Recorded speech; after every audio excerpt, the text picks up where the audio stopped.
don't believe that there is a separation of church and state? Not the way that the media has it. There is a separation of church and state, but the reality of it is that phraseology used by Thomas Jefferson in a letter that he wrote was to keep the government out of churches. Yeah. The church needs to be politically wise about things, about what's going on in our land, about moral issues and things like that. The church needs to be involved in those things. Yeah.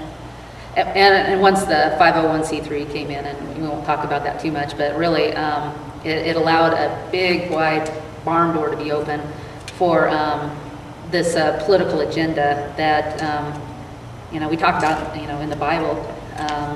Really, the Bible describes the New World Order, in a sense. Can you talk about that? Well, the thing with the 501c3 is that it's kind of a dichotomy of things. It has some good points, but at the same time, it's up to each individual church body to either stand up for biblical truths or not.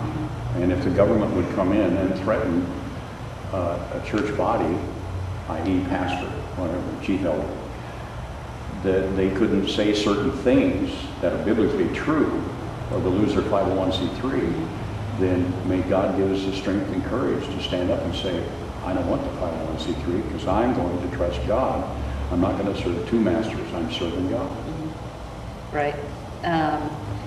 Do we see global warming anywhere in the Bible? Not specifically as far as I can read. Now, I'm not a big eschatology person. I get other people to do that for me. I try and stay in an area that I'm familiar with.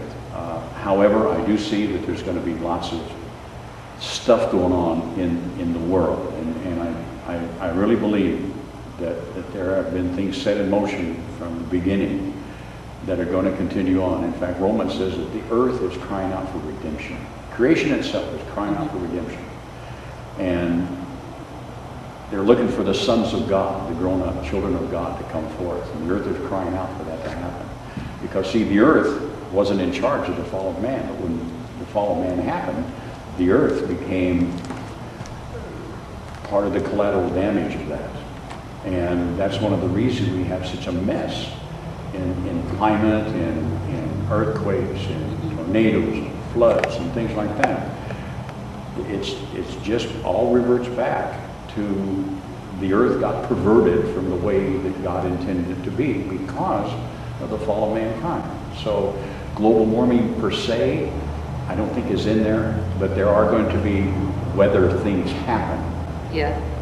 Now, if there's any man-made global warming, it's man's sin. I mean, that's man-made. Right.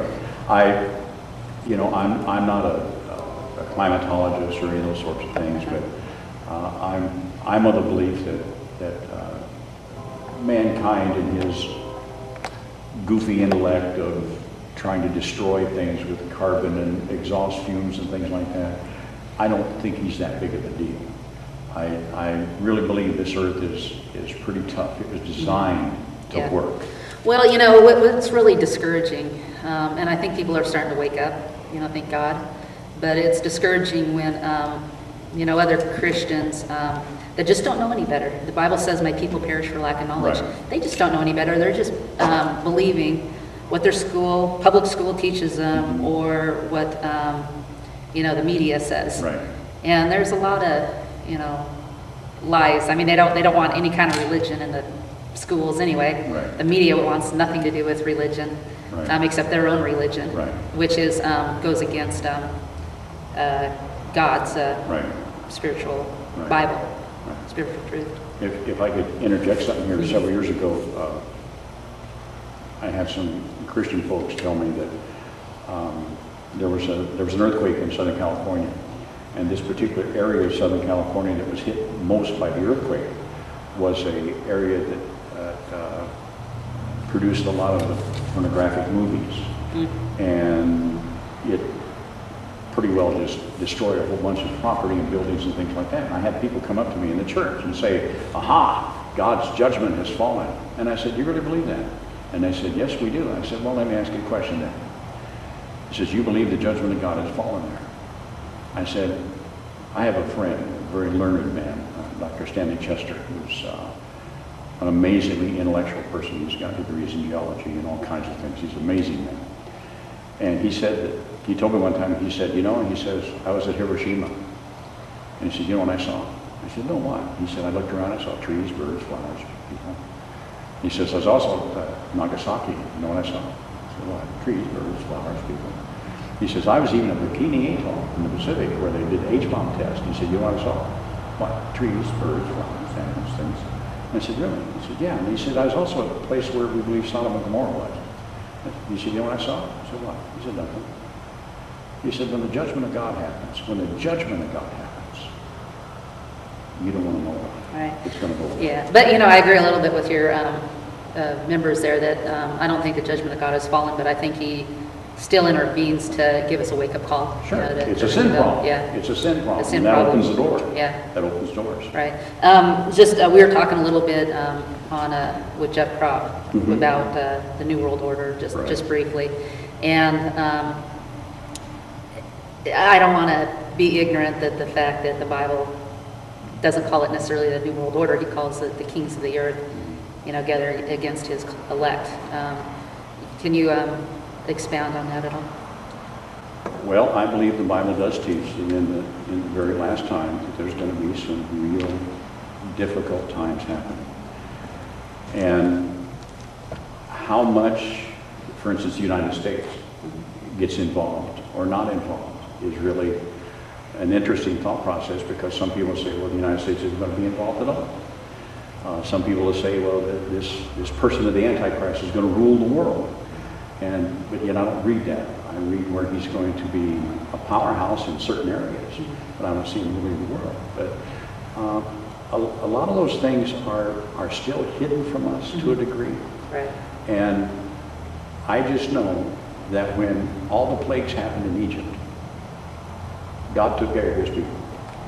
And there's one part in particular that just blesses me immensely. It's where there was darkness so dark that you could feel it. But there was light in the house of God. Yeah. And I believe that no matter what happens, God's going to take care of His folks, Right. His kids. He's going to take care of us. Yeah. And so we don't have anything to fear. We're going to be all right. Those are who are found in the shadow of His wings. And I think it's up to whether you're a Christian or not. I mean, if you're not, become a Christian. But for Christians, I think we need to understand that we need to abide in Him. Right. We don't need to ask Him to abide in us. Right. I think that's where the world has turned upside down. That's what we want God. We want God to be us Right. for us. We need to be there for Him. Right. So, and with that, we're out of time. Okay. So, well, thank you. Yeah, thank you. And thank you for tuning in. And we need to be not afraid to speak the truth boldly in this world that feeds us lies. So, hope everybody has a good week. Bye-bye.